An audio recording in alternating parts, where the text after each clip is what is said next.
Well, it's 5 o'clock. The appointed time for our meeting to begin, and a quorum is present. So I'll call the meeting to order and ask for a move to approve the August 22nd, 2024 board meeting agenda tonight's agenda. So moved by John, seconded, and all in favor? I'll just let you jump on today. Any opposed? All right, are there any members of the public that would like to address the board present? Who's that one? Oh, sure. Derek's on. Seeing no members of the public, I'll move on to item 4 on the agenda. And we start with the financials and statistics. So there's a ton of data. There are a ton of data. I'm going to keep R. Okay. Ton of data in the packet this month. Tons of interesting stuff. Are there any comments you want to add right away, Councilor? Sure. So, right, like Tom said, this is the biggest piece of finance information that you get in the year. As usual, I did the memo to kind of go over the high and low lines in the expenditures report, but then we also include obviously the full munis printouts. So if there's anything people have questions about, we'd love to answer them. I feel good about the way the budget balanced this year. It felt pretty clean overall. The bigger variables in the personnel lines, we kind of talk about that every year. Those are calculated by finance, entered by finance. We obviously track and record as we should, but they're always affected by vacancies and other changes throughout the year. So the regular expenditures felt pretty accurate for what we were looking at.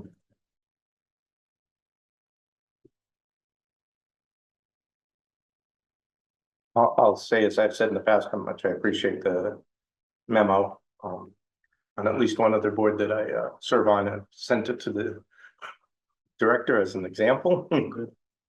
Please help us. The budget has a lot of lines in it. Mm-hmm. It's very helpful.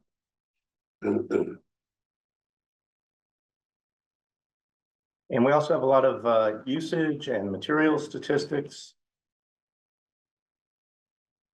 I didn't study it super carefully, but I didn't see anything that was radically different from last year. Is there anything that we're down in collection use? Yeah. There's a couple of things that at first I was pretty perplexed by it because the building seems much busier.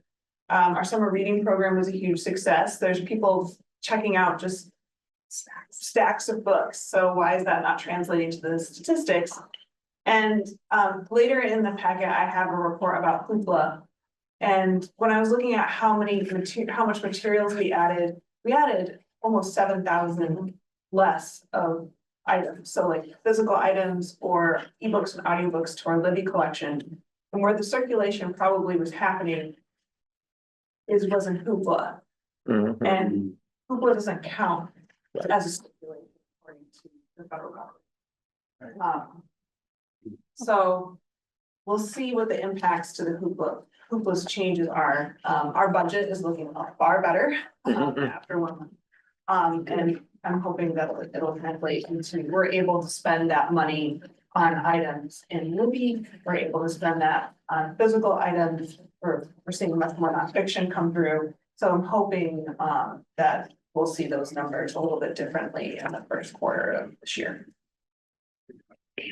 Nonfiction seems to have taken a bigger hit than fiction.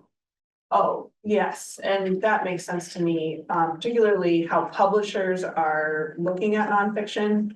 A lot of the major publishers are not investing as much into nonfiction authors. And we're seeing some books that probably would have been hits in Penguin Random House or Simon & Schuster are going over to academic presses. Academic presses are actually picking up some of some of the authors that have been traditionally major authors. Interesting. Yeah, and I think nonfiction is also figuring out what it is. I think 10 years ago, or 15 years ago, if you wanted to learn how to do something, come to the library and check out a book. you're not doing that anymore, you're Googling it. Yeah. YouTubing it. Yeah. And so it's becoming much more narrative based, it's becoming much more about stories and where I think is interesting is that express nonfiction and large print nonfiction are way up, and those are our most popular newest titles, and so what we're seeing is our backlist kind of fall away. Okay. Where do graphic novels fall? Are they in fiction or in comics? They're in comics.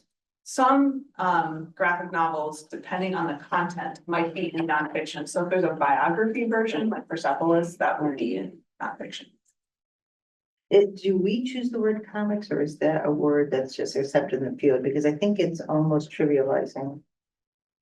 So we have comics are considered serialized, so that would be your Batman or Right, even right. your Garfield. We have a graphic novel section as well within the comic section.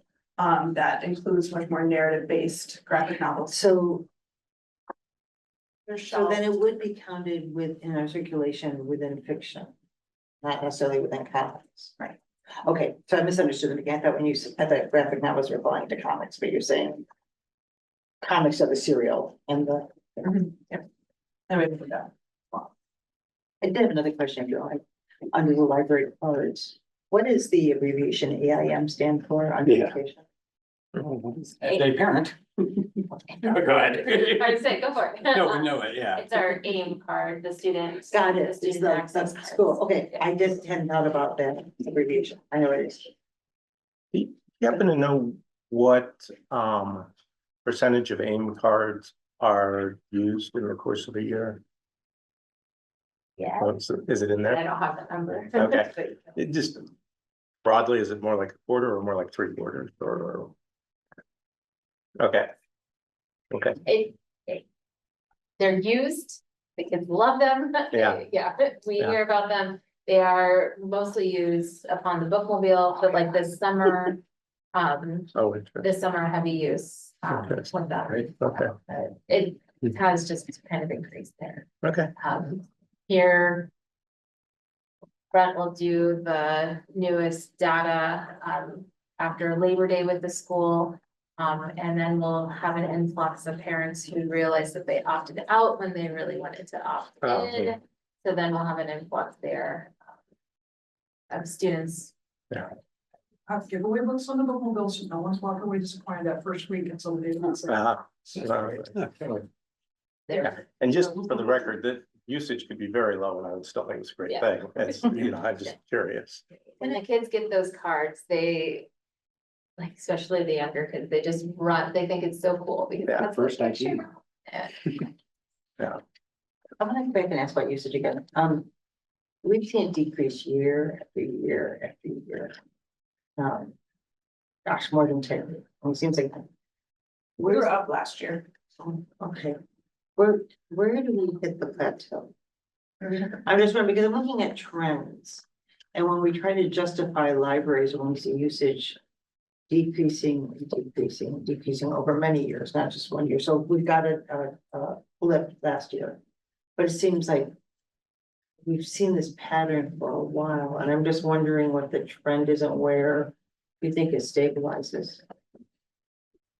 I had thought we had stabilized a little bit pre-pandemic. We had a couple of years, we were just like inch one, inch down, inch one, like, by like a couple percent, like Yeah, maybe. yeah, we felt okay, yeah. I thought, okay, I think we're still reforming, but we also have some issues that we're facing. I can't even tell you if we have true circulation numbers in terms of, because we cannot meet demand. So what I mean by that is in digital collections, I don't know how, if I could fully fund that collection and fully provide a reasonable wait time on some of our ebooks and audiobooks, I don't know what those numbers would Right. look like. Right, no, that's a good point. So part of this is going to be budget based, that we're gonna see decreased usage because we can't meet the demand. Right. And how does that trend compare nationally? Lots of libraries are seeing, especially with urban libraries, are seeing decreases in search in their downtown branches, and they are trying to push more money towards print collections because they can meet demand there and it would drive people to start using the libraries. If we didn't have a parking cost. Right. First hour free. Not if you're a meter. Yeah. Right. It just costs me But $6 they're to come to walk the meeting. away, so, We, yeah. It's not trivial. we are facing some. Yeah. Scenario, I mean, some just problems that we are unable to. Right. I mean, solve for. But I think it'll be interesting to see what happens if the change in Hoopla drives anybody back to physical. But also, I think it's, you know, I understand that the counting rules are what they are, but those Hoopla usages are circulation. And so if people are migrating there, that's a natural place for them to go. And it shows up as a decline in our circulation. Where Ann mentioned about the sort of decreased buying power is very significant and really hard to map because you can't prove what you don't have. Right. And one of the things we've talked about going into the budget conversation with the city this year is doing the best we can to kind of show the correlation between total circ and wait time. Right. And there are lots of moving pieces in that conversation. We need to look at wait time, but also canceled holds and holds that aren't picked up. And there is some healthy guesswork that has to happen. Because we can't ask every patron, why did you cancel your hold, or why did you not pick it up, or but I think that we will be looking at that this year as part of our pick for the collecting resources. And obviously we can share that with the board. But it makes me wonder if we're measuring the right things. So I think that's really important. One thing too to keep in mind, we've seen that decline at one point, we used to be 1.5 million. Yeah. That 1.5 million happened during a huge recession. And so some of the factors that drive people to libraries are. Lack of purchase power. Right, and so you don't want to wish for that. Explain it, please, that when the economy's good, the usage is So different. some of these, not these, we had the pandemic, but pre-pandemic, some of that was normalizing from a global financial crisis. That is complicated. Thank you. It's just I don't guys understand. of information. I just don't understand the circulation by area and agency. All these counties are getting books from our library. Mhm. And what do they give us for that? Well, it's part of state, so part of open access, so if they, so if someone feels that that this collection provides them something that they can't find at their home library. Because they live in Iowa, they can use our library, Okay. and so that is equal to someone in Iowa City if they are interested in finding. If there's a collection out there of cake pans that we might not have, that they're eligible to use Is it that. expensive to do though? You have to mail these books and, Oh, no, those numbers are people coming here. oh, they actually come here. Got it, okay. Important to note that Didn't know that. local residents have access to specific things too, right, like works of art and footnotes that others may not. Right. Right. Anything else before I move on to we move on to the Board of Trustees annual report? I got an error to point out, I think. Okay. So on 4A31. And it's a percentage. Yeah, if you look down under the first D. Yeah. There's a 1,510%. Oh, eagle eyes. Well, I just, It's missing the decimal. It Yeah, should be yeah. 15.1. 15.1, We caught that after the packet was out. okay. And you didn't recall it and. I'm delighted by the close reading.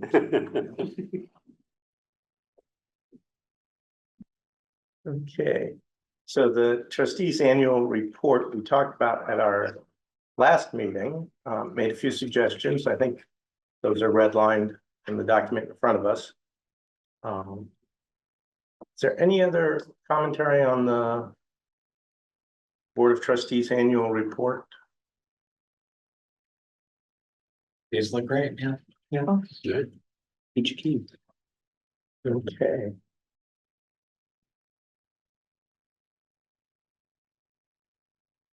Then I would entertain a I'm motion. sorry, Oops, it took me one moment here, but. Sure. In the report. Don't we also have to put down, just the administrative responsibility of reviewing the director? The annual Oh. review, don't we usually have? Oh, I think it's missing. I missed that wasn't there. It's just primary responsibility of the board. All right. Maybe we need to compare it to the past one, but I thought it's like one of those obligations.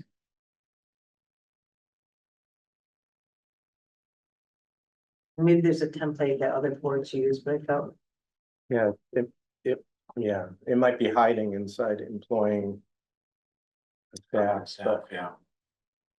looking be at worth checking to see what we've done. It is listed under the accomplishments, but not under the general responsibilities. there's under, what number under the accomplishments is that, I'm saying, oh, it's number 4? Yeah, number 4. Okay, I missed it, it's number 4. Thank you. Responsibilities. Thank you. I scrolled right past it. Do you have a preference of where? Nope, whether I it's- just thought it was one of those 4 things we have to do, but that it was included and I read it quickly. Okay. All right, anything else? All right, I will entertain a motion to approve the Library Board of Trustees Annual Report for FY 24. So moved. Joseph moves, and the second. Do we look? Me. It's his hand- Hannah's TJ gave me seconding. permission. All in favor of approving the annual report, say aye. Are there any opposed? Okay. Motion passes. And we move on to reviewing the library use policy. This one's a little bit unusual, as was noted on the memo for it. We anticipate bringing this back after in-service day in December.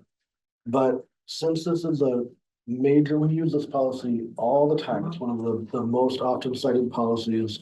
We did not want to stray from the 3-year review process. So we thought it would be the best process to bring it for regular review. But keep in mind that we plan to bring it back with changes, most likely changes after this. And we don't know why it printed sideways. I'm noticing the corrected numbers, I think had John been around 3 years ago. That's right, the numbers would have been right. Yeah, that's. Yeah, well. Slackers. Yeah. I do want to flag something for consideration when we next see it. 809.307 Yep. prohibits taking pictures or videotaping people. Yeah. Except under certain conditions. And just check with legal and see if we can do that. I'm under the impression that we can't, but We did run this by Liz Craig because that would be one of the 2 legs of this journey that we thought we might spare after December, but we will hyper focus and ask specifically about this on the second pass. yeah. And I wondered if the word event needs to be defined, because I think of the meeting rooms versus something in the Right. different rooms. Right. The meeting rooms are more of a public area. Anyways, I don't know if we can separate, because I just remember the conflict we have with people reporting attendees to the drag story time. Right. And the 2 of the people stood up and said, you can't record my child. Right. And the other person said, I can. Yeah. You are in the public. Yeah. You are in the public, right, but there's an intimidation factor going on, so it's like, Yeah. but what's the event? Anyway, when it comes back, you'll be able to tell us what Liz had to say about that. I'm going to give that specific example so that if she has scripts or any sort of like response that would be useful to us in those moments, we'll have that. Yeah.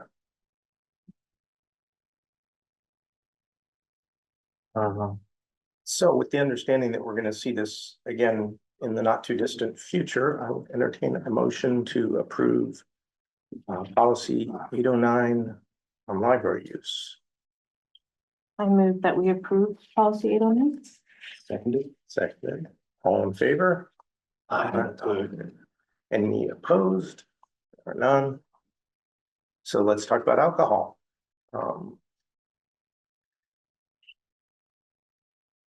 We'll talk about the 19 ordinance. Oh, God. Please, I still. I still have PSTD. That's like, yeah, just even your position, Yeah. even more, oh my goodness, just living here, that was, oh my I know it was goodness, unenviable. wow. No, we have seems to me like a straightforward and sensible policy about using alcohol in the library. Does anybody have any comments or questions about it?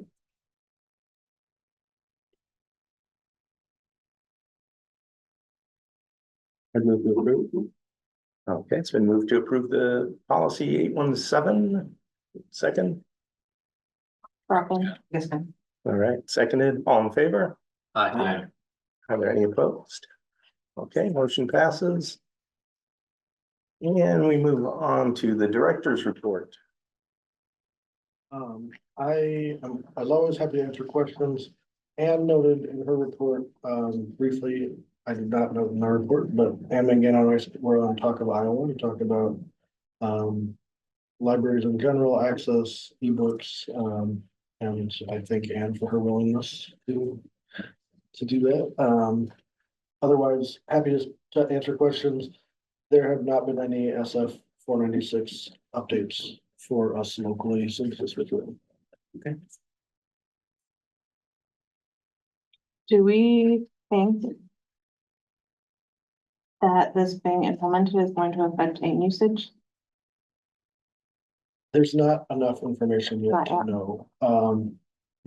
We've thought about some potential ways that could be impacted. We have not made concrete plans based on those sort of hypothetical. But we're in regular contact with the teacher librarians, and obviously Claire is a resource for that too. But right now, it's not impacted. I can imagine in the future it'll be. Would it, so is the impact that it is a school library card, or is also the question of the bookmobile being on school property, does that? I think it would be affect- sort of different branches of impact. The bookmobile goes to schools after school hours, so it does not function as a school library. It's sort of a different animal, Sure. but I could see that that's not the first time that question's been asked. And since it uses, it's done as part of sort of the school registration process. I think that there is a conversation to be had about, is that functioning as part of as school access? And my immediate answer would be, no, it's different. It's a public library card. It's used differently. Well, and like Sam was saying, it's an opt-in, you know, Yes. Yep. yeah, it's not. And like it's an opt-in or out, correct? It's Yes. not a default one way or the other. Right. So the Correct. adult They have to caregiver select has yes or to no. select one or the other. And they can change it if they'd like to, within the school year. So, And the MOU follows FERPA laws, so we follow what the same laws the school does with it, so. Yeah. So those restrictions would apply. Yes.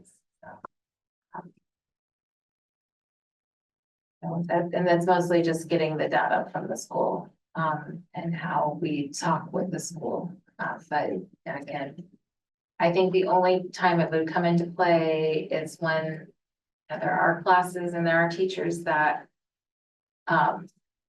assign a digital, like either through Libya or Hoopla, to their class to read. So I think that would be the component that would probably not, would not last, but otherwise, it is, you know, again, they can't visit us during the school day unless they're skipping school. Right. So we are the library for them and that's what we had said from the beginning. We are the library for when your school library is not accessible. For the after hours.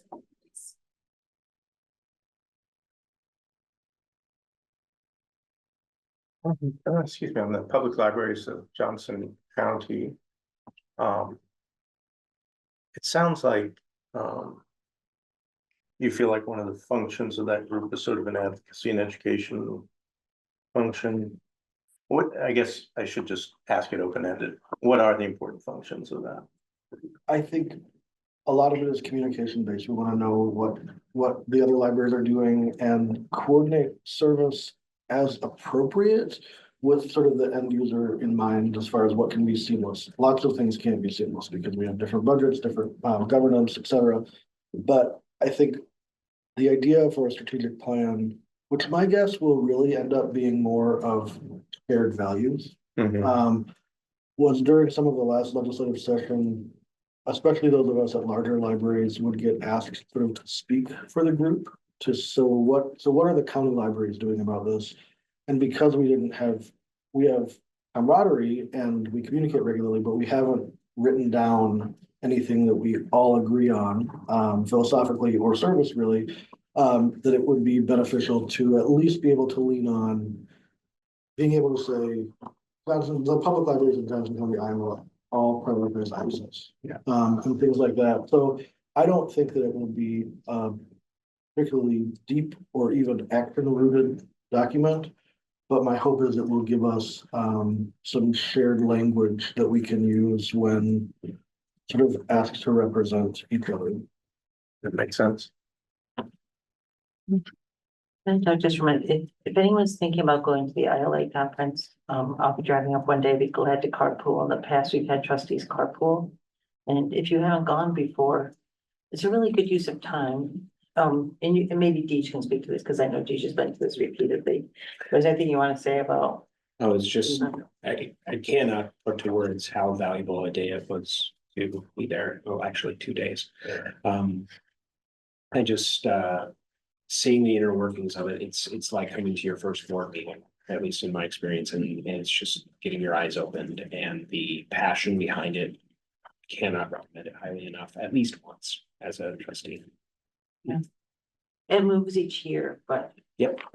So it's not on the west side of the state, it's in the middle, but if you can spend the day going to Des Moines and want a carpool, which I need to talk about registration.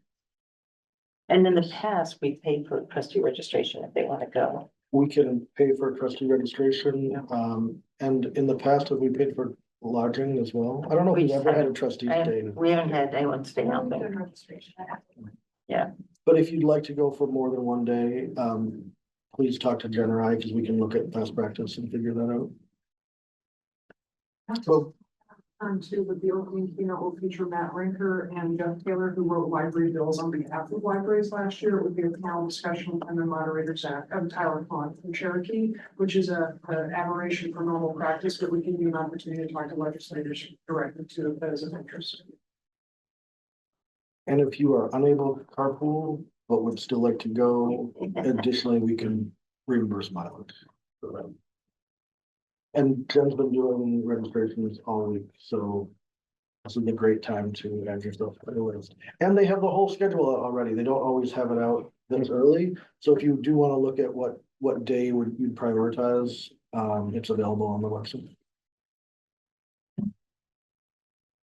I have one more question on SF 496. Is there anything that would stop a student, and this is not a rhetorical, but suppose this would happen. A student would try and find something that was not allowed by their AIM card. Would they be in a position to just open up a regular library card? At this time, we do have a minor card process by which they can have a temporary card and the caregiver / parent are notified by US mail. Okay, That is something that we do here at Thousand. there's no restriction on that, and there's There's a time restriction because we want to make sure that the caregiver has ample time to know, right? And then people would expand it to probationary. a 2-year circulation period, but what they circulate. We don't act as local crisis when a child is here without a caregiver or a parent. So they check out with the check. Okay.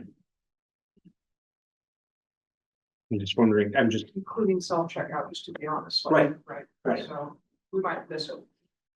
just trying to think of trying to catch, especially when I'm thinking of high school students and stuff, getting their assigned work. It's galling that they have to go to these lengths to be educated. Anything else before we move on to children's services?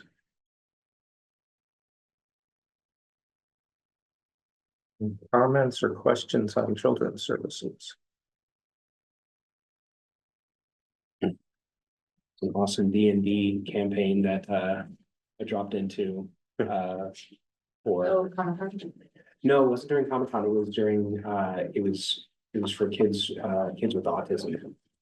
Oh, yes. Oh my gosh, Yeah. it was like heaven. It was like, okay, now yeah, it was great to see myself in A lot. a homogeneous environment like that. A lot to put together. Never realized how much our the overseer has to do Yeah. before they actually go on their quest. So Yeah, I could tell. I would not have had the head for it. Or the patience.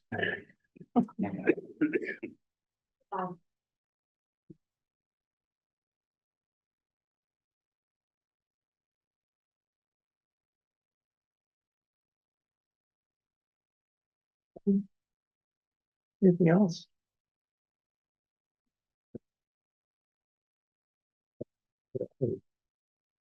Well, we can move on to the collection services department report, which we've alluded to. Yeah, challenges.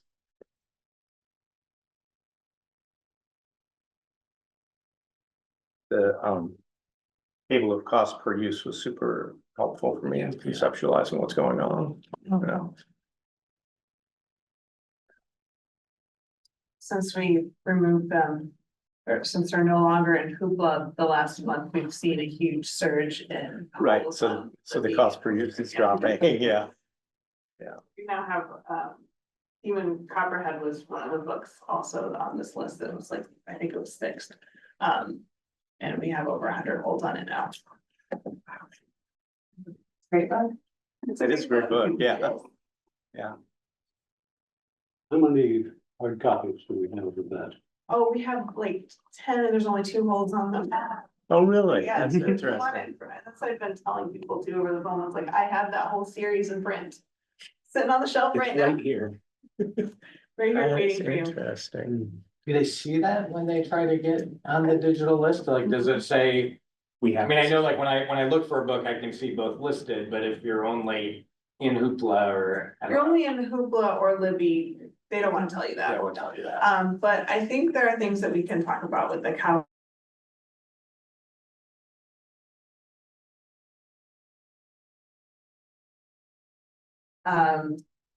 And within the catalog, it'll say, it'll give you the availability of print or the wait time to print, as an. That'd be great, That seems yeah. super we useful. talked about that, which. Yeah. So there's some possibilities to kind of. That would really drive up. I think it would really drive people back to the Yeah. building. And what we had talked about a while ago. And we do think about how we train people. Right. Yeah. Right.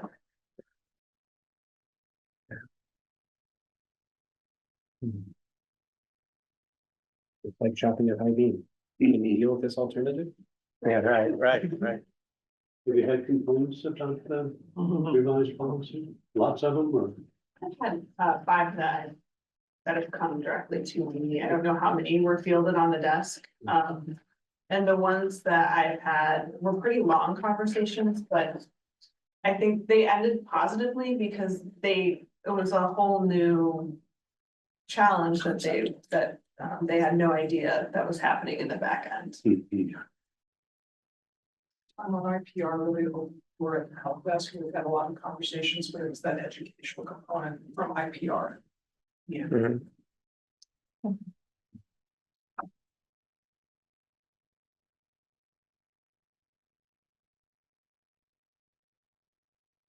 Anything else? Move on.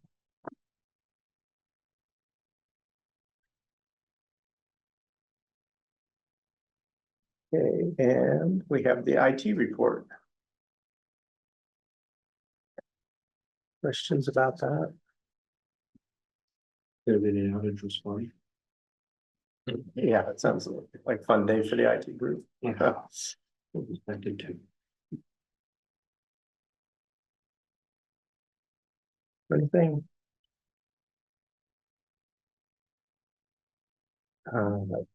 That brings us to the president's report and Development Department. oh, development department, thank you. I even had a question in development department, so, but anyone else have questions? For Katie? Yeah. Thank you for the bookend P&L. Interesting reading. So my first question was the line labeled grants to library, bookend commitment, $1,500. I think I understand the bookend gave $1,500 to the library.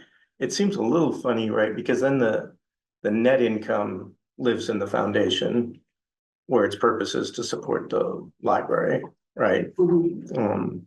So can you just tell me what the history is of carving off 1,500 to? Yeah, that I inherited Yeah. that way of processing that cash, and I can see the scrutiny of it Yeah. being very logically applied here. I think it's because the bookend is purchasing books from the library. So all the discards, and for some reason I put that as bookend in the past rather than the foundation. I think that it makes sense to move it over to the foundation as well. And because the foundation is managing those discards beyond the bookend, in lots of different capacities, including, you know, outreach and resale and all kinds of stuff. Okay. And then the other thing I'll just. Oh, I'm sorry, and you will see that reflected in the new way that we're doing. Oh, okay. We've reorganized our budget for this coming year. Okay. And I get why this is the case, but in a store under expense, you would usually find something about personnel. I realize it's volunteer run, but there's still staff time that goes into managing those volunteers, right? And I'm not asking to have it reflected here. It's just noting that there's an expense that's not here. Right. One of the things that, what some of the changes that we made to the way that the bookend was organized and run in the past year has actually taken up less staff time. Because decisions were no longer being made by committee, they were being made by, you know, Amber has been empowered to make decisions. Right. And so Much that's faster. taken a lot less of our staff time, so we're just being able to put more time into other projects on behalf of the foundation. Okay, so expenses went down. Expenses, personal expenses went down. Yeah.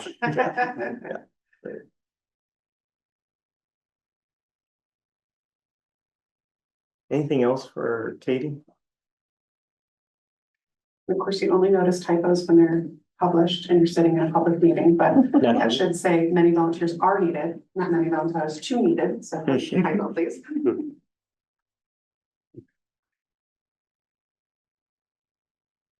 I love the list of things the fundraising committee has come up with, and look forward to hearing about how they're moving those forward.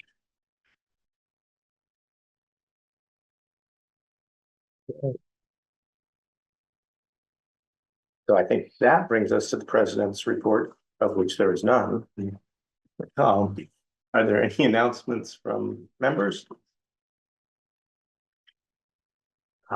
So we move on to committee reports. I know the advocacy committee is probably not active right now. Well, actually, Are you? the GAP committee filing that today. So it's just starting to get and when Okay. looking at potential challenges that may be coming our way. Okay. I'll put it that way. So we're starting up again. Okay. Under leadership, they decided to get a little bit ahead of the legislative season and to be a bit more organized. So Oh, great. I think timing's great. Yeah. Does the finance committee have anything to report?